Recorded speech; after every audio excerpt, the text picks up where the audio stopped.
endwadde nyingi ze tuba nazo mu bulamu nga zeripidde ku bibi nga bwe weenenya n'akusonyiwa ebibi byo endwadde ng'etema. Njogedde mu Luganda luno lw'abavubuka. Bwe weenenya n'akusonyiwa ebibi byo ng'endwadde yeekuwonyezebwa. Asonyiwa ebikola byo byonna ebitali bya butuukirivu.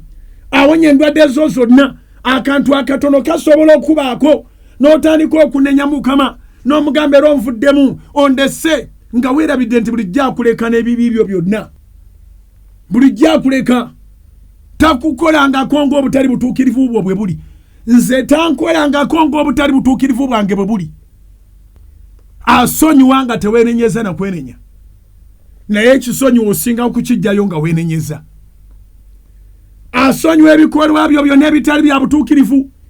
Awonya endwadde zo zonna. Nsaasira abasumba abakkiriziganya n'ebyensi n'amagezi g'ensi. Nabo ne balabanga endwadde tezisobola kuvaawo. Katonda awonya endwadde zonna. Katonda ekyamuteesaawo amaanyi ge okuwona. N'abasawo bennyini bakimanyi tebawonya. They prepare you and leave the rest to God. Bwe bakulongoosa bakwasa Katonda. Bwe bakuwa amadagala bakwasa Katonda. God had to provide a way to heal his people. Eriyo n'abatasobola kutuuka mu by'amalwaliro. Abantu bangi be babuuliddwa obulwadde ne bamugamba genda ononye ssente. Naye ng'ekituufu bamutumye genda kufa. So there has to be an alternative. Bw'oba tolimu abo abalina baddokita baabwe gw'owonerawa. Abange ekkanisa kifo kya kuwoneramu. A church is a place of healing. So nobody should speak wickedly for God. Toteekwa kwogera ng'omuntu atalina amagezi ku lwa Katonda. Ne weekanga nga nawe oli mu bantu abateesa. Abaana abato tibajja mu ssinzizo n'abakadde ennyo tebajja. Maanyi ga nnyoko ge gabeera mu ssinzizo oba ga Katonda. Yagamba nti awonya bakina baki baatawonya.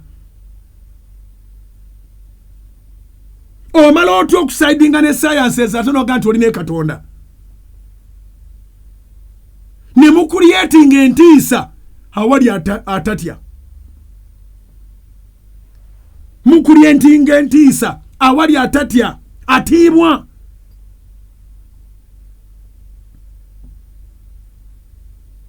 Asonyiwa ebibi byonna n'awonya n'endwadde zonna. Endwadde zonna. He is Jehovah Rapha. Abasuma muwulire muleme kweditinga amannya ga Mukama. Era muleme kweditinga amaanyi ga Mukama. Do not speak deceitfully for God. Do not speak wickedly for God. Temukiddemu. Gobagobya mu ddwaliro wa Mukama tamugoba. N'akamu n'akatono. Kyangu nnyo okwebera omuntu mu ddwaliro nga tebalaba ndwadde. Naye nga teyawulira ggwawo. N'ayingira church n'awona. Kubanga waliwo endwadde etagenda nga ate okyalina ebibi. Nga sitaani kakunyizaako. Katonda akuwonyeza tofudde. Obulako katono okufa naye n'otafa. Katonda ng'agala weenenyoddemu otoola obulamu. Guno omulembe gubaanise. Abakkiriza bali mu kulaba beetegereza. Bwe muba muwandiika ebiwandiiko n'ebiteeso ebijjudde okutya muba mwogera Katonda ki oyo atya coronavirus. Muba mwogera Katonda ki oyo atya coronavirus. Or any other virus. They're all the same.